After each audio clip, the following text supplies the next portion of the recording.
Hello good people, welcome to my channel. তো আজকে হচ্ছে আমরা দেখব homogeneous differential equation of order n with constant coefficient. Okay, তো for a linear homogeneous equation with constant coefficient আমাদের কি দিতে হবে? এ এন, এই ডিএন, এই যে আমরা এখন ডিতে চলে আসছি, যে বলছিলাম না ডি দিয়ে একটা জিনিস আমরা দেখব, এটা বলতে বোঝায় হচ্ছে ডি।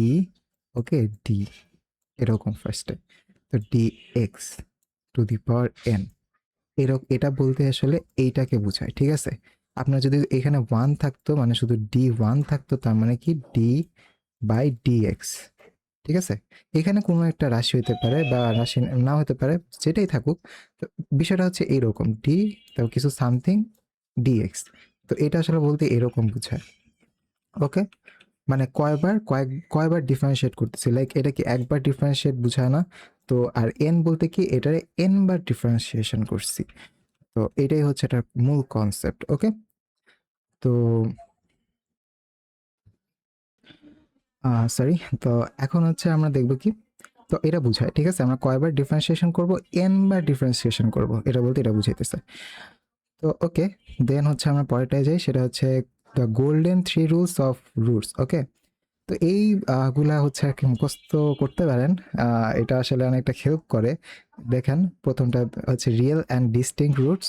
রিয়েল অ্যান্ড ডিস্টেন্স বলতে হচ্ছে যেটা রিয়েল এবং তিনটা, যে মনে করেন যেখানে তিনটা আমরা রুট পাইতেছি এখান থেকে, তো তিনটা রুট পাইতেছি, দেখতেই পাইতেছেন তিনটা রুট পাইতেছি। এই তিনটা রুট একটাও একটা সমান না। এই যে M1, M2, M3, এই তিনটা রুট একটা সমান না, সেটা হচ্ছে বলা হয় ডিস্টিংক্ট রুটস। এবং রিয়েল বলতে কি বোঝায়, মনে করেন যদি এখানে এরকম থাকতো 3i, তো এটা রিয়েল ছিল না, ঠিক আছে, ইমাজিনারি এরকম। রিয়েল অ্যান্ড রিপিটেড রুটস মানে হচ্ছে আপনার রিয়েল হবে এবং তিনটাই সমান হবে। ঠিক আছে, you must multiply by x for each repeat. ওই যে যেটা হচ্ছে আমরা কি করি, আমরা হচ্ছে যদি একটা এক্সট্রা পাই, মানে এক্সট্রা মনে করেন একই যদি থাকে M1, M2, ধরেন এটা সমান না, তাহলে কীরকম অ্যান্সারটা আসবে?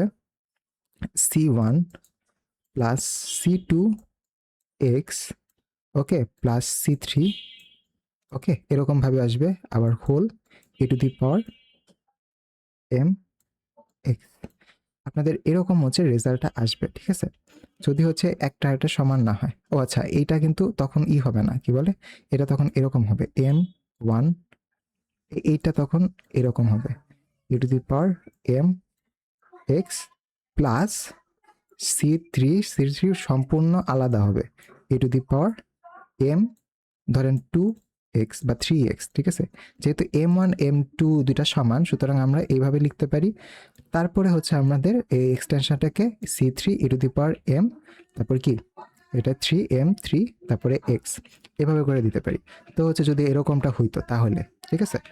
তো তারপরে হচ্ছে কমপ্লেক্স অ্যান্ড কনজুগেটেড রুটস হইলেই আপনাদের এই তিনটা জিনিস মাথায় রাখতেই হবে আর কি। এই যে এই কয়টা জিনিস, এই তিনটা জিনিস আসলে মাথায় রাখতেই হবে। তো মানে এটা কঠিন কিছু না, এটা মানে সহজই জিনিস। তা এ to the power A x, এই এটা হচ্ছে উপরে চলে আসবে e টু দি পাওয়ারের উপরে, তারপর একটা x বসবে, দেন c1 cos bx plus c2 sin bx হবে। ওকে, এইটাই হচ্ছে আপনার কি বলে, আপনার হচ্ছে এই তিনটা গোল্ডেন রুলস, এবং এইটা হচ্ছে আমাদের পরের ম্যাথগুলোতে খুবই খুবই কাজে লাগবে। এগুলো আসলে অক্সিলারি বলে আর কি, অক্সিলারি ইকুয়েশন বলে। তো চলেন একটা একটা করে দেখি। t3 minus 4d square plus d plus 6y is equals to 0. Write the auxiliary equation. তো এখন কি করব, আমরা অক্সিলারি ইকুয়েশনটা লিখব। তো ফার্স্টে কি ধরবো আমরা, y is equals to e to the power mx ধরবো, b as solution, y equals to e to the power mx কি একটা সলিউশন। কার সলিউশন? এই সমীকরণটা একটা সলিউশন।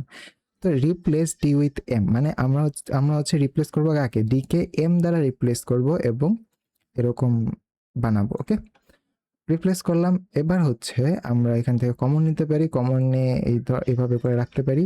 এখন e to the power m not is equals to 0, এটা কখনো 0 হইতে পারে না। e to the power m কি কোনোদিনও 0 কাছাকাছি হইতে পারে, কিন্তু কখনো এক্সাক্ট 0 হবে? কখনোই হবে না।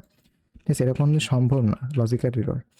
তো তখন আমরা কি করব, এম কিউব মাইনাস, মানে এই যে e to the power mx বাদে যে বাকিটুকু ছিল ওইটা সমান 0 ধরে আমরা ফ্যাক্টরাইজেশন করব। ওই যে উপপাদ্য বিশ্লেষণ করছিলাম না, তো ওইভাবে উপপাদ্য বিশ্লেষণ করব। তো এইটা হচ্ছে একটা সহজ সমাধান আছে, সেটা হচ্ছে আপনার ক্যালকুলেটর যদি ইউজ করেন। আপনারা হয়তো পারেন, যদি না পারেন আমাকে একটু কমেন্ট সেকশনে প্লিজ বলবেন, বা হ্যাঁ কমেন্ট সেকশনে বলবেন। আমি সাথে সাথে এইটা নিয়ে এই সিরিজে মানে এই প্লেলিস্টে একটা ভিডিও দিব যে কীভাবে ফ্যাক্টরকে খুব সহজে ক্যালকুলেটর দিয়ে সলভ করা যেতে পারে। এই যে এই ধরনের ফ্যাক্টর মানে খালি ক্যালকুলেটর ইউজ করবেন, তখন আপনার এই যে m+1 কেমনে হইলো সেটা হচ্ছে ক্যালকুলেটরে চলে আসবে, ঠিক আছে। m=−1 এভাবে আসবে, তখন হচ্ছে মানে কি m+1, তাই না? তারপরে m+1 ধরে এভাবে করে করতে পারবেন। তো সেটা আমি সেখানে শিখাই দিব, যদি হচ্ছে দেখি যে আপনারা জানেন না, ঠিক আছে। কমেন্ট সেকশনে একটু বলবেন, আমাকে একটু এনশিওর করবেন। ওকে, তারপরে এম এর মান 3টা বের করলাম। তো এখন হচ্ছে so the general equation be, এই যে এইটা, অর্থাৎ এই জায়গায় জাস্ট আমরা কি বসাই দিব, রুট বসাই দিব। আচ্ছা এখানে তো লিখি নেই, তো এই জায়গায় হচ্ছে আমরা কি করব, রুটগুলা বসাই দিব। এই যে এই y=a⁴mx ছিল না, এখন y= কি হবে, c1 e⁻x। এই যে -1টা এখানে বসাইছি, এটাই তো রুট। এম ছিল না, e⁻mx ছিল না, ওইটাই। c2 এই যে m2x, c3 e⁻m3x। এটা আপনার যেভাবে মনে হয় ওভাবে লিখতে পারেন, কোনো সমস্যা নেই। রুট আগে পরে হলে কোনো প্রবলেম নেই, বাট এভাবে করে আপনাদের লিখতে হবে। তো এটা হচ্ছে আমরা কি বললাম, অক্সিলারি ইকুয়েশন পড়লাম। তো তারপরে হচ্ছে auxiliary equation and arbitrary constant দেখবো নেক্সট লেসনে।